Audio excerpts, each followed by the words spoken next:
Anda kembali di The Prime Show pemirsa. Sebelumnya Iran mengancam akan menutup Selat Hormuz akibat campur tangan Amerika Serikat yang ikut menyerang Iran.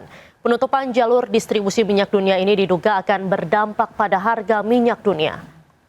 The links the Persian Gulf to the rest of the world. About a fifth of the world's oil flows through it. Ancaman menutup Selat Hormuz disampaikan Iran pasca ikut campur Amerika Serikat yang menyerang Iran di 3 kota. Otoritas Iran mengkonfirmasi bahwa rencana itu telah didukung oleh parlemen Iran dan saat ini menunggu persetujuan Dewan Keamanan Nasional Iran. Penutupan Selat Hormuz diprediksi akan mempengaruhi harga minyak dunia. Pasalnya, selat ini menghubungkan Teluk Persia dengan Laut Arab dan Samudra India. Sebagian besar ekspor minyak dari negara-negara besar regional harus melewati Selat Hormuz. Di antaranya ekspor minyak dari Arab Saudi, Irak, Uni Emirat Arab, Qatar, Iran, dan Kuwait. Sekitar 20% atau 20 juta barel minyak mentah setiap harinya melintas melalui Selat Hormuz untuk konsumsi global. Konsekuensi penutupan Selat Hormuz tidak hanya dirasakan oleh negara teluk pengekspor minyak, namun juga akan dirasakan oleh sebagian besar negara di dunia termasuk Amerika Serikat. Sementara Indonesia, harga komoditas energi akan melonjak seiring naiknya harga minyak global. Lihat year to date negatif, year on year-nya minus 15% dibanding tahun lalu harga minyak itu lebih lemah. Namun dari beberapa hari semenjak terjadinya perang Iran dan Israel, terjadi spike tadi yang kita lihat, yang merah itu menanjak tinggi banget.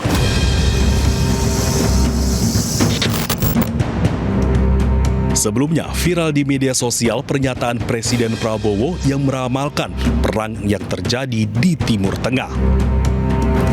Pernyataan ini disampaikan Prabowo saat bertemu dengan sejumlah pemimpin redaksi media nasional di Hambalang, Bogor, Jawa Barat, April lalu. Ini tidak main-main, benar-benar. Saya pelajari tiap malam, saya lihat, this is very dangerous time. Very dangerous time. Amerika siap mau nyerang Iran, Rusia mengatakan jangan nyerang Iran. Kalau nyerang Iran, berhadapan dengan saya, Rusia. What does it mean? Masalah Iran nanti perang dunia ketiga. Dan kita sudah non-blok, kita sudah benar, tapi kalau terjadi perang nuklir, kita non-blok aja kita akan kena. Mungkin yang negara-negara punya nuklir, ya, dia matinya lebih cepat. Kita mungkin mati juga, tapi lama kita matinya, ya kan? Benar nggak? Jadi it's dangerous time. We are living, kita hidup dalam, nah kita harus hati-hati.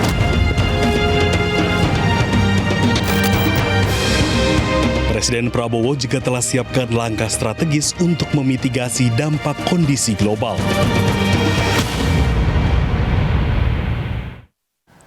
Pemirsa, kita lanjutkan perbincangan kita hari ini. Pak Agung, tadi kan dilihat bahwa Iran mengancam akan ditutupnya Selat Hormuz, yang mana ini kan juga merupakan jalur terpenting nih untuk distribusi minyak dunia.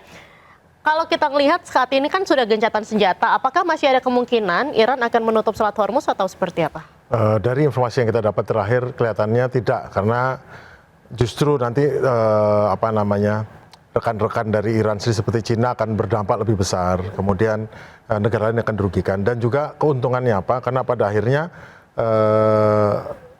Israel pun sudah berhenti menyerang, dan Iran pun kalau dia mau menyerang juga tidak ada alasan untuk melakukan lagi, karena nanti akan dibalas-balasin lagi. Nah, padahal mereka perlu recovery setelah 12 hari, dia perlu recovery juga untuk membenahi kondisi ini. Kesejahteraan masyarakat juga perlu dipertimbangkan. Nah, kalau dilanjutkan juga, apakah itu keuntungan strategis bagi Iran atau tidak? Kalau tidak, karena perang itu rasional, tindakan militer rasional. Jadi betul-betul dihitung economic of war-nya. Kalau dia ternyata tidak menguntungkan dilanjut lagi, ya tidak usah dilanjutkan. Ada batas dari perang, tidak ada perang yang berlanjut sampai habis-habisan semua, tidak ada. Semua rasional keputusannya. Yang nggak ada gunanya juga untuk dilanjutkan, begitu betul, ya Pak? Betul. Terus terkait recovery Iran, ini kan ada 3 fasilitas nuklir utama Iran yang diserang Amerika Serikat dan juga Israel, begitu. Ini apakah ada kemungkinan Israel ini masih bisa melanjutkan atau mengembangkan proyek nuklirnya? Iran. Dari laporan DIA, Defense Intelligence Agency atau Badan Intelijen Pertahanannya Amerika, itu katanya itu malah justru tidak terganggu program nuklir. Jadi serangan yang kemarin betul serangan bersifat lipstick, bersifat simbolik yang sebetulnya semua juga tahu akan sangat sulit menghentikan Iran. Makanya sekarang mengancam dengan segala cara jangan dilanjutkan karena mereka tahu bahwa akan sangat sulit menghentikan proses pengayaan uranium sehingga mencapai uranium grade untuk bom nuklir. Jadi sekarang tekanannya yang lain. Jadi tidak bisa menekan dengan militer saja, tapi juga tekanan yang lain.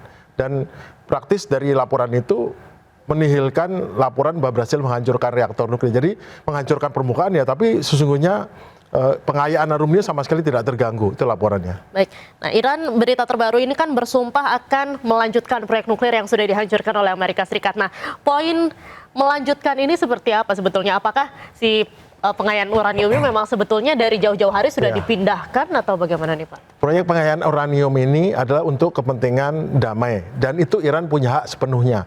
Jadi sebetulnya yang dihancurkan, diserang itu adalah proyek pengayaan nuklir yang damai, yang diawasi oleh Badan Nuklir Internasional. Jadi yang dilarang itu adalah sesuatu yang sebetulnya tidak bisa dilarang karena memang damai. Nah, cuman ditakutkan ini menjadi nuklir, makanya diserang. Jadi yang aneh itu adalah Israel dan Amerika itu menyerang sesuatu yang sebetulnya sesuai dengan aturan internasional. Itu yang terjadi sebetulnya. Jadi kalau dia mengatakan melanjutkan lagi, ya itu sesuai dengan hukum internasional. Iran mendapat hak hukum untuk bisa melanjutkan karena itu untuk urusan damai. Memang membutuhkan pengayaan uranium untuk reaktor nuklirnya, gitu. Jadi sebetulnya. Cuman ilmunya ini yang ditakutkan sama Iran dan Amerika untuk malah meningkatkan jadi weapon grade. Gitu ceritanya. Baik, Pak Novel, kalau kita bicara lagi soal gencatan senjata, Anda melihat gencatan senjata ini hanyalah sementara saja, hanya kamuflase, apa nanti akan menyerang lagi, Anda melihatnya seperti apa? Saya melihat sudah dari Palestina dijajah oleh Israel yang memang mendeklarasikan dirinya negara yang berdaulat tahun 1948 itu sampai saat ini melakukan yaitu aksi-aksi kejahatan yang terus meningkatkan wilayah kekuasaan tanahnya yang begitu luas, yang sehingga kita melihat Palestina ini menjadi terjajah dan menjadi terzolimi.